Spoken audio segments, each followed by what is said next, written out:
Screwdrivers. These are classified by shape, type of blade, and blade length. When using a screwdriver, select the largest blade that will fill the screw head.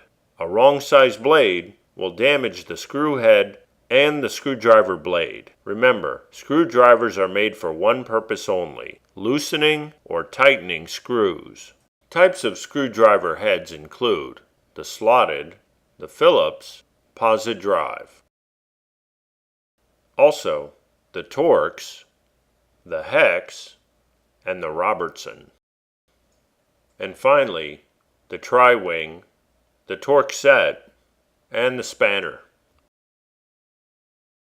A common screwdriver has a slotted head. The Phillips has a head that forms a perfect cross. The offset screwdriver is used when vertical space is limited.